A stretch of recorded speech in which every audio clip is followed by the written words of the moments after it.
Hello, everybody. This is your host, Diana Staley, and this is the Reinvention Room. So, everybody starts over at some point or another in their lifetime.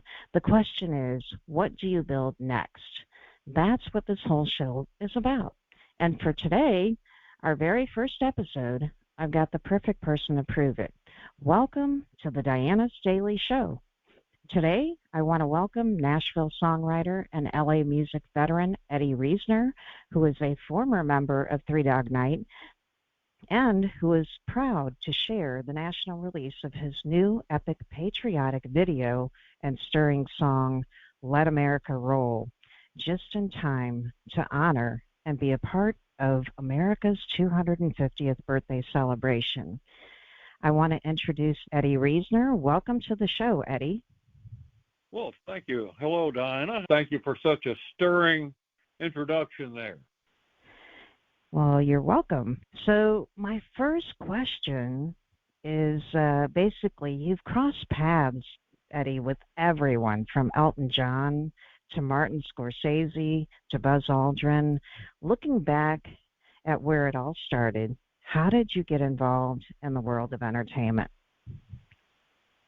Well, I guess you could go back to grade school with that when they had the talent shows. We used to have a talent show, and I grew up in Nashville, or a little suburb of Nashville called Madison, Tennessee. And we all went to a little school there called Neely's Bend. And interestingly enough, the Opry family, when I say Opry, I'm speaking of the Grand Ole Opry, many members of the Grand Ole Opry lived in our neighborhoods. We had the Carter sisters, which would be June Carter. Many people would recognize her from being married to Johnny Cash, and Helen Carter and Anita Carter and Mother Maybelle, which Johnny Cash always referred to.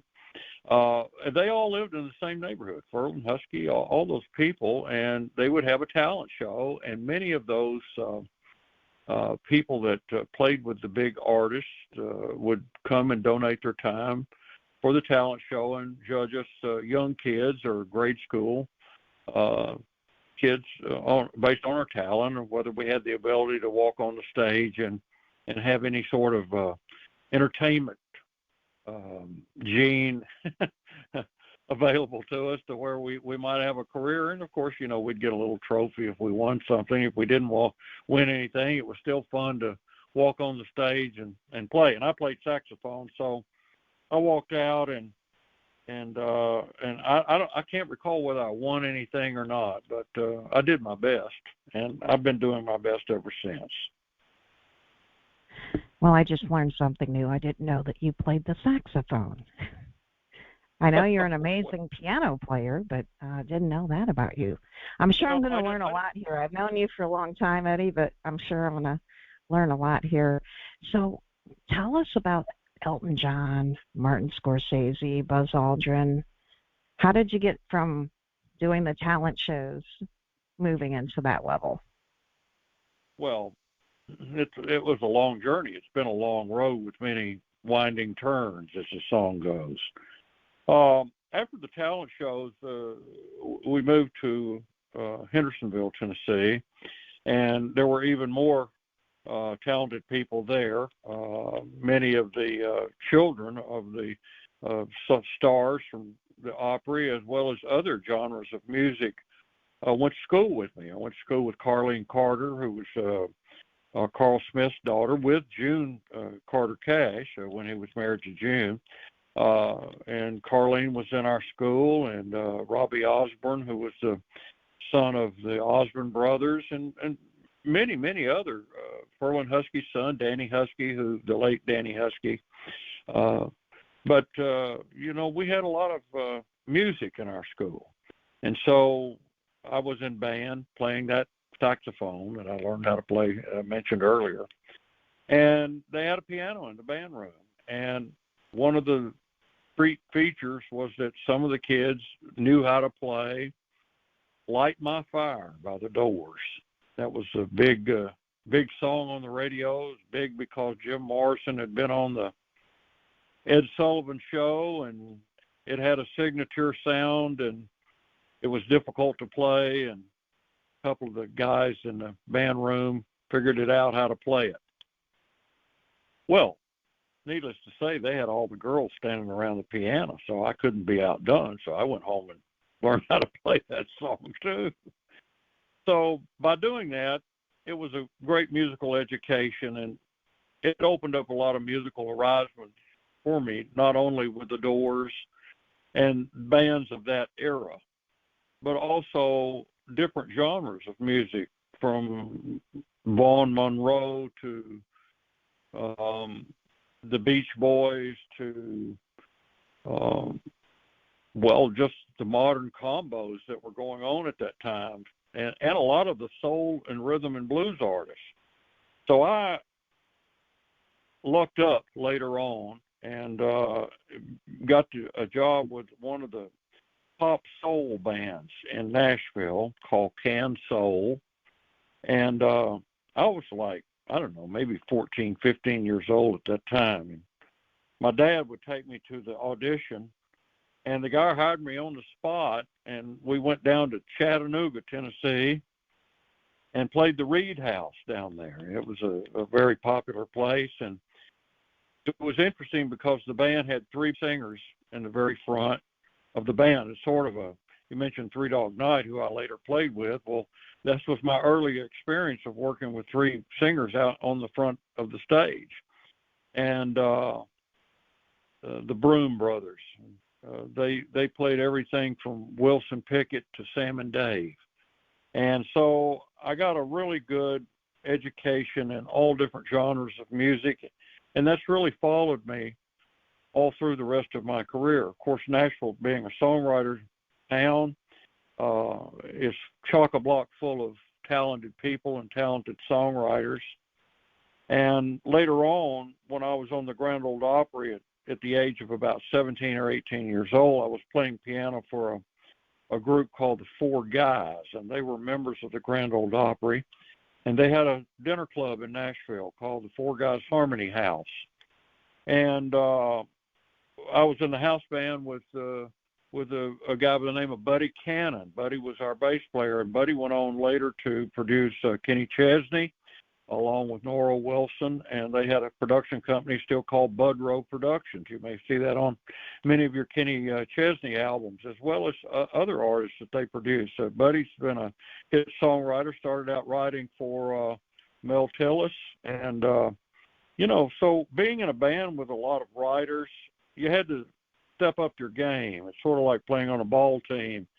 If you're going to play on a winning ball team that's got potential to go all the way, you got to step your game up. And so I realized early on that from being around guys like Larry Gatlin and the Gatlin brothers, and they would host and become guests on our shows at the Harmony House, as well as working with them at the Opry, that you had to know a little bit about songwriting and be able to do that. In fact, I worked very close with the Opryland group over at Opryland Theme Park in Nashville, and I got to know Roy Acuff. Roy used to come to our performances, and I was playing piano in a show there called My Country, and they had hired me because I had previously been the piano player for a country artist by the name of Leroy Van Dyke. And Leroy had a lot of songs called Walk On By and The Auctioneer, well-known and a great showman. And so I got out of that job hired at Opryland Theme Park and got to know Mr. Acuff pretty well, and ended up writing a song about Roy. And it was one of the first songs that I ever recorded called He's Still the King of Country Music. In fact, I ran across a copy of that someone had gotten and posted a record of that on the internet the other day on YouTube. And so, playing with these different acts, I began to work my way up. Porter Wagner would call me and have me come down and play some sessions with some of his musicians that he had at Fireside Recording Studio. And, you kind of get in and get to know folks. The Mandrells, one of the Four Guys was married to Louise Mandrell, who was Barbara's sister and Earlene's sister. They were just embarking upon the the Mandrill Sisters TV show. So we had a lot of buzz in the club, and we had a lot of music industry people. Buddy Killen from Tree Publishing was there. And so these people kind of began to take notice with some of my songwriting. And but it was really me going from Nashville to Los Angeles later on in about 1984 that gave me a different perspective on my songwriting and a different perspective on the music business. I had gotten an endorsement with Kawai Pianos and went out to have a MIDI, what they call MIDI, musical instrument digital information kit. It was all brand new back in the mid-'80s, where you could play something on the piano and it would trigger different sounds of synthesizers in your gear. And I had a big job coming up. I was opening for Conway Twitty at the Swiss Villa Amphitheater in Missouri, in Lampe, Missouri, and I also had an opportunity to open for Charlie Daniels there. So, you know, when you're coming up and an up-and-coming, to be an opening act really means a lot.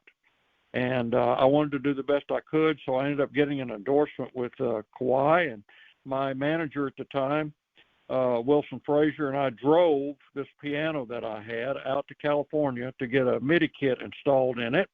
And while I was out there, by a chance meeting, I met Carol Connors, who was one of the songwriters for the movie Rocky. She wrote the big signature song along with Bill Conti and Ann Robbins called Gonna Fly Now. I met Carol, and Carol and I ended up writing several songs together. And it was through that association and meeting that I became exposed to a lot of the Hollywood movers and shakers. You mentioned Martin Scorsese and Elton John. Actually, I met them on several different occasions. Occasionally I would get invited to the Oscars or an Oscar party, and that's where I met Martin Scorsese for the year that he won the Best Director for The Departed with Leo DiCaprio. And also met Jeff Bridges, and Jeff introduced me to Elton John. So it was pretty interesting. It's been an interesting career. I've met several people, Arnold Schwarzenegger, and you mentioned, I think, Buzz Aldrin.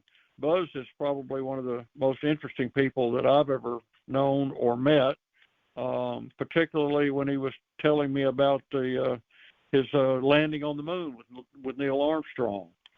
And so that's why on this new video that I have, Diana, the Let America Roll, I've tried to encompass the best of what America is. It's not a partisan song. It's a nonpartisan song. It's really a tribute to the resilience and spirit of the American people. And I've actually got a shot of them planting the American flag on the moon at the end of the video. I kind of want to go back and just kind of mention you've also done some work with like the Weather Channel with the music there, which is a lot different than writing a country song or a rock song, I would say, right? Well, music's music, you know. When you play in a band, you got to learn how to play all different styles. And so that opportunity came about through my association with broadcast music as a writer for BMI. And I came about that opportunity by being just having to be kind of in the right place at the right time one afternoon, playing piano bar in Nashville. And Jerry Reed's manager walked in, Harry Warner, and Harry signed me to an agreement, songwriting agreement with Jerry Reed's Vector Music, and I wrote for Jerry's company for quite a while. And then Harry and Jerry, after Smokey and the Bandit and some of those great movies that Jerry was in with Burt Reynolds, and Harry went to work for BMI, and so when he went to work for BMI, I would drop by and see him occasionally. And I'd been working on an idea for a song, and one of the fellows across the hall happened to hear some tapes that I had been playing for Harry, and came over and said, well, you know, you need to send that down to the folks at the Weather Channel. And so I did. And the next thing you know, over a course of time, I became probably one of the best played artists on that channel, along with some pretty stout jazz musicians, the Rippingtons and Lee Ritenour and some of those people. So I had to be fairly eclectic in my playing and know a lot about a lot of different styles. And that's when I got the call to work for Three Dog Night, when Corey Wells, who I'd known since my teenage years, called me. He asked me if I could fill in for their original keyboard player, Jimmy Greenspoon, and so I did. Jimmy was battling some health issues at the time, and so I would fill in for him when he was unable to make the shows for whatever reason, and then later on he passed and I got the job. So I worked with Three Dog Night with Corey Wells and Dan Hutton for so let me ask you this question. So you've had this legendary career with Three Dog Night, but this new project that you just finished, Let America Roll, feels like a different kind of calling. So when did you realize that your music needed to move from entertaining people to trying to unite them? Because really that's what this song is about uniting the people. So was there like a moment that happened? Well, music is a very uniting thing, you know. Mac Davis wrote, "I believe in music, I believe in love," you know. So, music is a very universal language, and it does help to reunite people. I'm not a stranger to patriotic songs. Back in the Gulf War in 1991, I had wrote a song with Jan Buckingham, who was a great award-winning songwriter in her own right. She wrote Moments of Truth for Whitney Houston and several Lee Greenwood cuts. So Jan and I wrote a song called Stand Your Ground, and it got a lot of airplay, particularly on the Armed Forces Radio and Television Network, on the National Network. I was on the show with Ralph Emery several occasions, and so they used to have a lot of those support our troops rallies. And so when Lee Greenwood couldn't make it to sing God Bless the USA, I would go sing Stand Your Ground. And then, of course, as time went on, I ended up writing We're Americans, Yes We Can, about the same time that President Obama had gotten elected. And then now here we are with the Trump administration, still nonpartisan, writing a song that I think probably is one of the best songs that I've written to unite our nation, particularly here at a time when unity is foremost, of utmost importance. We absolutely not but to bring unity and hope to our nation's achievements. I mean, you know, we're celebrating 2.5 centuries of history here. So I've tried to include what's best about America and who we are as a people. We're pretty unique to the world. I would agree. So in the Reinvention Room here, we talk about starting over or shifting gears, and you have done this over and over again. Such a great example for everybody. But at this stage in your life, what does reinventing your purpose feel like compared to when you first got started? Is it easier now that you're older, or do you find it more difficult? Music's never been an easy. I mean, if you get into music to make money, you might as well get out. It's not, you know, I mean, there are True. people who have made fortunes in the music business, but it's sort of like going to California in 1849 to be a gold prospector. You know, there are people who found lots of gold, and there are people that worked all their lives for a mere subsistence. But you mentioned shifting gears. I had written a song a while back for Dale Earnhardt before Dale passed, and I know that you've done some things for NASCAR yourself, and it's part of your journey. And I think it's all part of our journey. You're constantly learning and reinventing yourself. If you're not, then you're not going anywhere. So I think you have to constantly be aware of what's going on around you and your surroundings, and know pretty much what your mission is. You may not know all the elements to your mission, and that's where I think your faith comes in. You've got to have this faith that you're doing the Lord's work, because these songs don't come from within you. They come through you. They come from a far greater power. And if you're a songwriter, you know exactly what I'm talking about, because it's sort of like you're listening to God's radio, and all of a sudden you're moving across the dials, and you hit a station and you tune in, and it's very clear for a short time, and when it's clear, you're writing all these lyrics and things are coming to you, and then when it goes away, it goes away. Very true. And so I think you're giving these songs, and you're giving these opportunities, and I think the ring only comes around several times, or maybe once or twice in your lifetime, where you have an opportunity to do something good for the world. I know I mentioned Carol Connors earlier. We wrote a song called "Violence Has No Color" during the O.J. Simpson trial, and Ace Brown picked the song up as the theme for her Nicole Brown Simpson Foundation. Well, that was a golden ring that came around, and we had written a song not only because of the O.J. episode, but because of events in the world when Yitzhak Rabin was murdered. So Violence Has No Color. It was a perfect opportunity for the song, and now we have another perfect opportunity. It's sort of like the perfect storm for this song, Let America Roll, because Todd Beamer, when he was on the flight, he said, "Let's roll."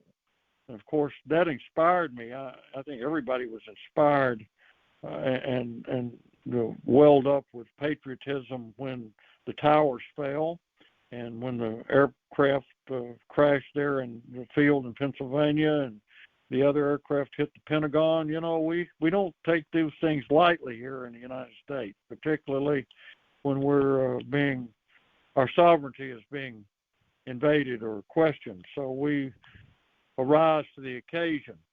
And I think that's what we need now, a song that, like a Let America Roll, that unifies people and really says who we are as a people. I was actually on an airplane. I was piloting a plane in Lexington, Kentucky, and there was only one plane. There were two more planes that they allowed to land before they closed the Lexington airfield. We were the first one, and there was one airplane behind us, and then they closed the airfield, and we couldn't believe what we were seeing. So 9/11 affected us all, and that September did, absolutely. And so I've alluded to that in the lyrics of this song. September touched us all, both the young and the old. That's where that line came from. So okay. I was inspired to write these songs. In the heart of our nation, there's compassion and soul. September touched us all, both the young and the old. Now good must prevail over evil in this world. So there's enduring freedom for every boy and every girl. Well, enduring freedom was the Operation Enduring Freedom that President Bush, George Bush W. talked about. So we've got lots of references to major events in our song. We're all created equal, and that we live, and we are. We're freedom is not to be taken for granted. Our fathers gave much, and that's listed in the song as our fathers gave much, and in their spirit we hold our red, white, and blue with allegiance of gold. We have this beautiful picture of the raising of the flag at Iwo Jima, and that means a lot. And when you stand in front of the Vietnam Wall, and we have pictures of that in this video, you can go see that. And I think people that can understand that our fathers fought for our freedom, which we are enjoying with this conversation and every day. So they did give much. Our forefathers and our recent fathers gave much. And I'm sure that will continue throughout history, as somebody's father right now is in the Middle East. And so they're giving their service to their country, and we want to show our appreciation to our troops and veterans organizations. And it's really important. Yeah. Embrace our so military families. So I'm big on supporting our veterans and our service people in every way. I wanted to ask you this question. So music has this weird ability to kind of bypass the noise. Like when you're stressed out, a lot of times the best thing to do is put on some good music. And when we listen to music, it kind of goes straight to the heart. So how are you using that to kind of bridge the gap between people who feel like they can't even talk to each other anymore? It seems like people have been so disconnected lately. Music is good, but it's better when you have images with it, because Yes. it's sort of like a story. It's like you can read a book, and in your mind's eye, you form this opinion of what's going on with the characters in the story in the book. And then when you go see the movie, sometimes you're taken to another level. You say, well, I remember reading that in the book, but boy, they really brought it to life on the screen.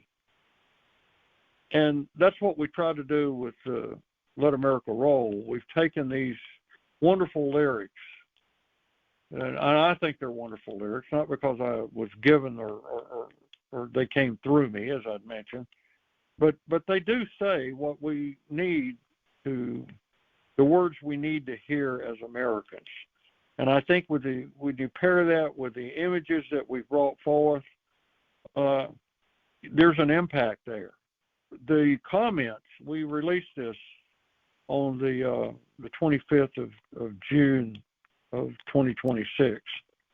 And in this short 4-day span, we've had thousands of comments. And most of the comments are, I remember when my dad served, or I remember going to see the Liberty Bell, or I remember when I was in Washington, and I remember when I saw Mount Rushmore, or first time I saw the Pacific Ocean, or, we've got such a vast history of our country, from Lewis and Clark all the way to, landing on the moon and the Artemis mission and all the things that are going on in our lives today. And I think we're always reinventing something. It's true. It's true. We're not living. So I wanted to mention that when you first sent me the video before it was released to the public, the first reaction that I had is it really made me emotional, because it wasn't just the music. It was, like you said, the visuals that come with it. And it reminds us of different, I think, time periods in our life and our country. So it's like, what do you hope people will remember about this moment in time of the 250 years that we're celebrating on July 4th, and how Let America Roll fits into that story and tells us about, ourselves and our country? Like, what do you want people to remember during this time period? What a great nation we are. If you've ever traveled much abroad, and I have, it's always so wonderful to come home to American soil and see the stars and stripes. It's kind of a musical reminder that we're Americans across generations of Americans. And we have a rich heritage, and I think a bright future. And our country's built upon determination, faith, freedom, and opportunity. So we have an opportunity here to heal our wounds and learn from our past mistakes. We've got a wonderful shot of the statue of Martin Luther King in this video. And, it's not about religion, but it's all about faith, is one of the lines in the songs. And what's right or wrong, and love over hate. We have the right to express and the choice to forgive, for we're all created equal in this land which we live. That's the great thing about America. We are all created equal. Now, there Absolutely. are amongst different peoples here, but that's what makes America great. I mean, if you went back to the 1900s, and there's some beautiful pictures of the Statue of Liberty in this video, in the music video. Beautiful. And I was fortunate enough to play at the rededication of the Statue of Liberty show in New York City, 1986, as the opening act for Jerry Reed and Eddie Rabbitt. And not only did they have an amazing fireworks display, but they had an amazing history lesson there. And I think if there's a lesson to be learned, it is let's learn a little bit more about the nation that was put in place by our forefathers, Thomas Jefferson and James Adams and George Washington and all of the founding fathers, and what our Constitution says and what our amendments to that Constitution are, and what the Bill of Rights says that we are, and as Thomas Jefferson wrote, we are all created equal, and we have the right to assemble, and we have these rights to be Americans, and that's what we continue to fight for. And I think this song, if it does anything, will help bring unity rather than division to our country. So you've seen multiple eras of American culture up close, right? You've been around for a while, and you've had all these experiences. And I was around during forefathers, that's for sure. But I'm a student of American history, so I like it.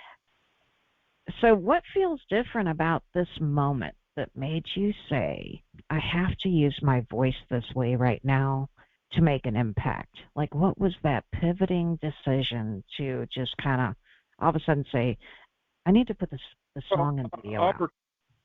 Opportunity had met preparation. This song had been worked and reworked for a while since I've been writing on it and working on it. It's a huge production.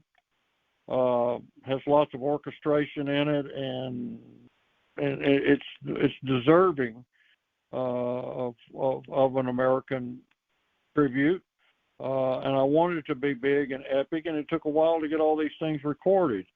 So after I had recorded the demo on it, I ran it by a few people, but the timing just wasn't right then. But with this 250th birthday celebration, and given the circumstances that we're living under, we're just coming out of an incredible event of a pandemic.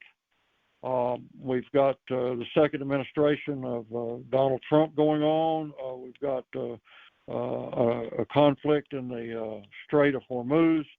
We've got a war going on, which, all these different political arenas and theaters. And what's going on here at home with people being able to afford gasoline, being able to go to the store and buy the food that they need to feed their families, the jobs. We've got lots of problems which present themselves, but Americans have always been able to solve problems. When John Kennedy made the speech that he wanted to see a man on the moon, he gave us an incredible challenge. And you know what? America rose up and met that challenge and more. We did what John Kennedy challenged us to do. So when Americans are challenged, they usually rise to the occasion. And so we've been challenged lately. We had the pandemic. And so what did we do? The companies rose to the occasion. It took them a little while, but they figured out how to prevent all of the people perishing in that pandemic. Every day is new challenges. Every day offers a new opportunity as well. So I think this opportunity has met my preparation. The opportunity is there to unite people with song, and if a song can unite people, and it has proven that it can, music unites people, that we've got a golden opportunity here to bring our country back together. Yeah. So for those people looking for that spark of hope for this country, what do you hope they feel the first time they watch that video and hear that song? Well, everyone has a different heartstring, and I think this song pulls on many heartstrings. And I say that because of the feedback that we've gotten from the people who viewed it on Facebook and YouTube and various places that is currently being offered. And it's free, by the way. So when they see it, they can relate to different experiences. My father served, or I remember how proud I was to be an American when. And so as Lee Greenwood's song eloquently states, I'm proud to be an American. So I think everyone that's an American will be equally proud to be an American when they see this song as well, because it's a song for the time, and it exemplifies our strengths and not our weaknesses. That's beautiful.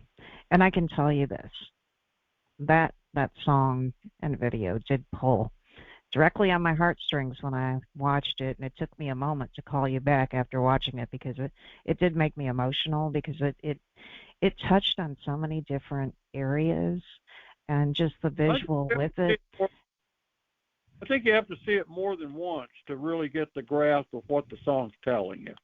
Absolutely. I've had people, well, I really like the hook of the song. It was a sing-along. It was a flag waver. Well, many people you could have 5 people in the rooms and have them all write down what they saw about the video when they watch it, or the song when they heard it.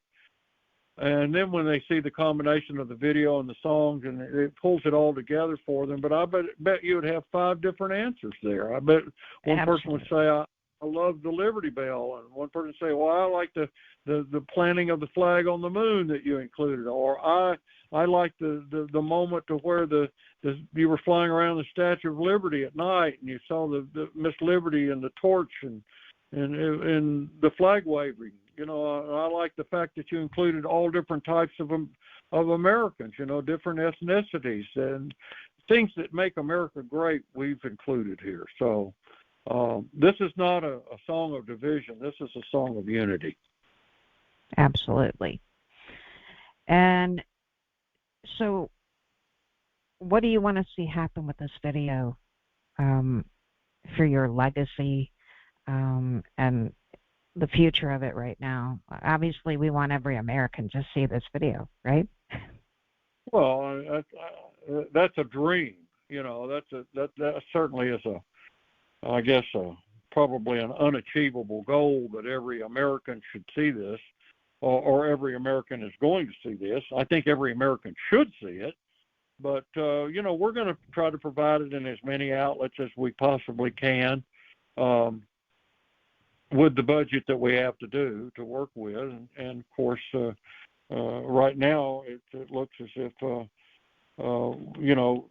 social media platforms are definitely the way to reach more people faster and bring about, the faster you can treat something, the faster you heal. So maybe the faster we can get a lot of people to take a look at this, particularly with the 250th birthday of America coming up on July the 4th here and beyond. We have the elections this year, and then we've got the presidential election in a couple of years. We've got a lot to look forward to, and some things that we've got to be able to come together on and come to some sort of agreement. So if this song can help facilitate healing and bring our America together, we're going to be greater than we are now. So we have to be sovereign. And that is an important message, is the healing part of America, because we have a lot of things that need to be healed and repaired and fixed and changed. And, I think that's always going to be ongoing. And I want to let people know that your video is available on YouTube, but in order to find it easier, just go to Eddie's website at eddiereisner.com, and there is a link at the bottom of that page, and you can go directly to the video and watch it. We're going to include it here in this video at the end of the show and let everybody watch it there. And please share that with everyone that you know. Share that video out. So, Eddie, I want to thank you so much today for sharing about your legacy that you're building and building and building, and all the wonderful stories about how you got started. And we want to make sure that everybody goes to your website and checks out the song and the video at eddiereisner.com. And I want to thank everyone for tuning in to the Reinvention Room. And we're obviously going to have Eddie back for some more stories later because he has lots of great stories to tell. So soon we'll have the next guest announced for next week. So you can check that out on our website at thedianastaleyshow.com to see who's coming up next and sign up for updates while you're on there. There's a place for your email, and put your name in there and you will get the latest updates on upcoming shows. And again, Eddie, I want to just thank you so much for sharing all of this with us and for creating this amazing song for the 4th of July celebration. Thank you for having me, Diana. Let a miracle roll and let liberty rock.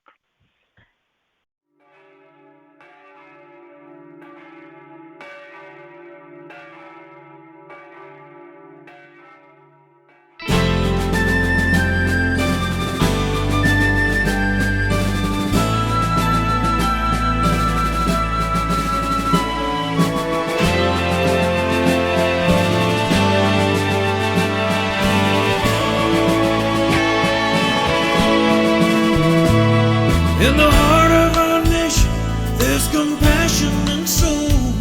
September touched us all, both the young and the old. Now good must prevail over evil in this world.